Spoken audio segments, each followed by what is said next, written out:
Welcome back, ladies and gentlemen, to another episode of Talkin Dome. We are back for week 2. Last week, I know I mentioned I would or maybe wouldn't do a second episode, but I have to be fair, I have to be balanced, and I have to be honest. And last week was a lot of negatives, and I don't want it to seem like negative, like I was attacking these guys. Maybe it came across that way, and that is not the intention of my words. That is not how I wanted it to come across, because I knew that this group, this duo, this dynamic duo could be better. And boy, was I right. Boy, was I right. So last week I came to y'all with negatives. This week, I do have a negative. We'll get to that much, much later. I need to focus on the positives because first and foremost, right out of the gate, beautiful intro. Absolutely beautiful intro. They took the words that were said, and I think they actually took action. Now, that's something that we didn't see with the previous iteration of Harambe Dome. There was some criticism, and those two clowns just kept going. They never changed up. They were stuck in their ways. These two, this new duo, this new dynamic duo, they took the criticism and they improved vastly. Let's just get right to the start, the intro. What a beautiful intro. What an absolute, I borderline in tears. And then I just loved it. I just loved the intro.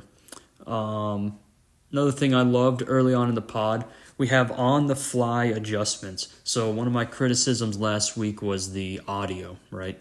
I was worried that the quality had dipped significantly, which I didn't think was possible, considering how the audio was on last year's Harambe Dome.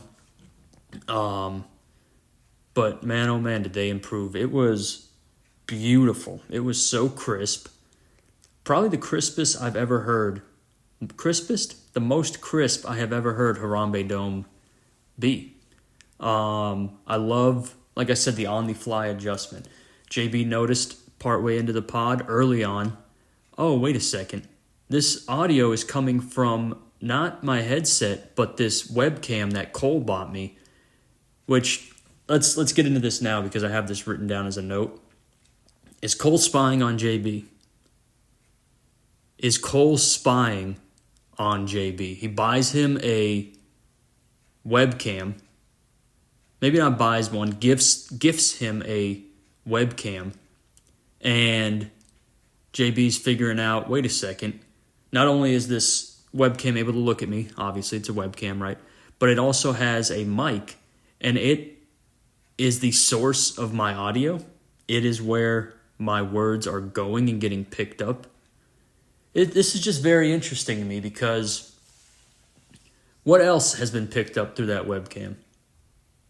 Not just video, but audio. What else has been picked up through that webcam? Where are the archives? Where does Loesch have this server where listen, in my opinion, he's got JB's entire life for the past however many weeks, months, years that he's had this webcam. I think there's a server somewhere with everything that has gone on around that webcam that Loesch is just holding on to.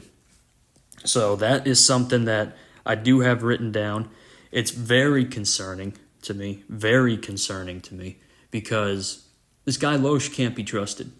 This guy Loesch is not someone that is an honest person, I would say. We've seen that through the past 2 years of pledging commitment to the league and then not drafting a team himself. And we can get into, he had a flight, he had this, he had that. But this was covered in the pod too, I think expertly, is that it's pretty open discussion in the group chat. Everyone is relatively open to and flexible with their time and their dates. Would we have given him shit? Absolutely, but that's what we do. But he could have come to the league and been like, hey guys, I have this flight scheduled for this exact date that I've known about months in advance. Can we maybe move the draft an hour earlier, an hour later? 2 hours. I mean, a different day.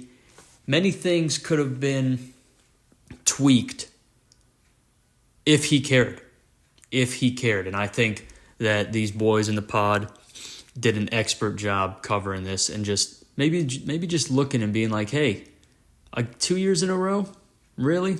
2 years in a row? So that was definitely something concerning to me. But like I said, I appreciate JB on the fly noticing the audio issue and his commitment to improvement. And that's what I saw in this week is improvement. Not just in the crisp audio, but in the sexual tension as well. JB goes out of his way to buy Rhino boner gas station boner pills, Rhino brand. And anyone who's taken these Rhino brand, they know you pop the package, you take the package, and you're torqued up. Okay, let's leave it at that. You are torqued up, and honestly, with the way these two were bouncing back and forth off one another, I'm not going to talk much about the guest in a positive light because there's some negatives about this guest that we'll get into. But the way these two hosts were bouncing off each other, I don't even know if the Rhino pills were needed. It's just an extra step, again, to prove that, hey, we have that sexual tension. Don't forget we roomed together. And that's what they were telling me. Don't forget we roomed together. And they didn't say that directly, but that you could tell that was there. That statement was there. Like, hey, listen, we've got sexual tension, bud. We were strapped for time the first time around, right? And that's something that I mentioned in the first pod, the first Talkin Dome, is that these guys were kind of pressured into doing a preseason. I think if they would have had the time to prepare like they did this week, we would have gotten a much better product, and I wouldn't have had to look like a fool criticizing them.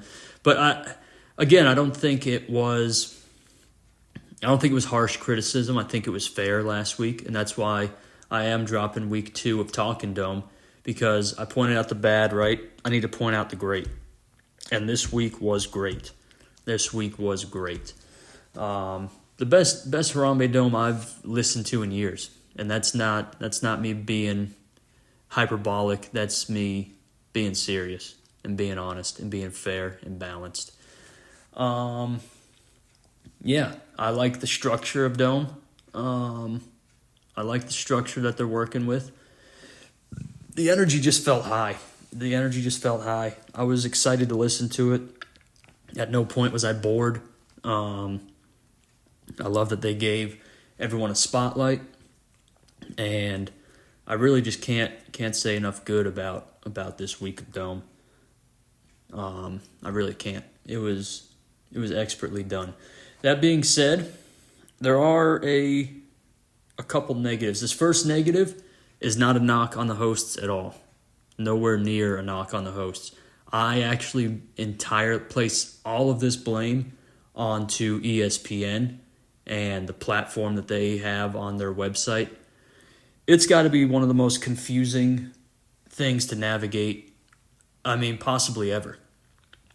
And you could see that with the way that our gracious host JB is fumbling around trying to find scoreboards, trying to find different sections of the website to give us that visual to back up the audio that's going down. And that's not his fault at all. This is entirely on ESPN. Why do we have so many categories and then subcategories off of that? There's got to be a better way to do this. I'm not a web design master myself, but I am able to look at a website and say this is a shite website. This is a confusing website, and that's what I say. That's what I think when I see ESPN's website. The fantasy, even I go on there, and I can spend 5-10 minutes looking for something that I was just looking at 2 minutes ago. I forget exactly how I got there, and that's not how it should be. I consider myself relatively tech savvy. I know JB is tech savvy. Look at these improvements that he made this week. You don't do that if you're some schmuck, right? So yeah, that ESPN website, that is entirely on ESPN. Last thing I'll say, and it is a negative, and I hate to bring any negative into this because this pod was so great, is these boys don't know college ball.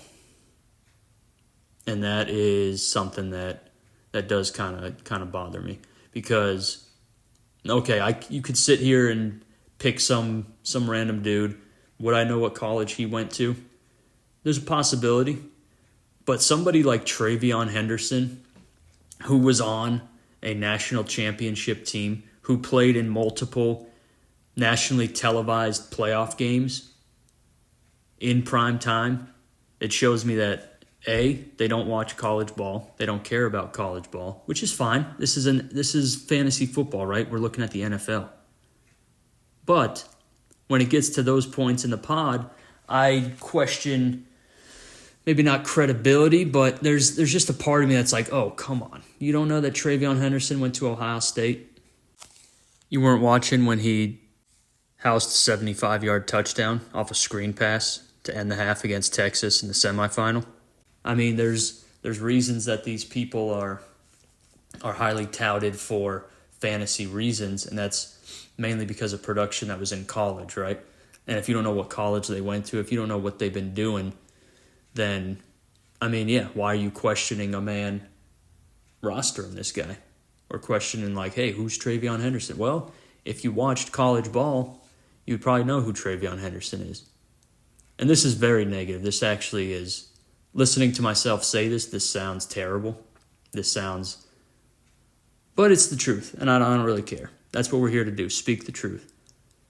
So that would be my only criticism, is that lack of knowledge for college ball. And again, this is a fantasy football pod, so we're looking at pros.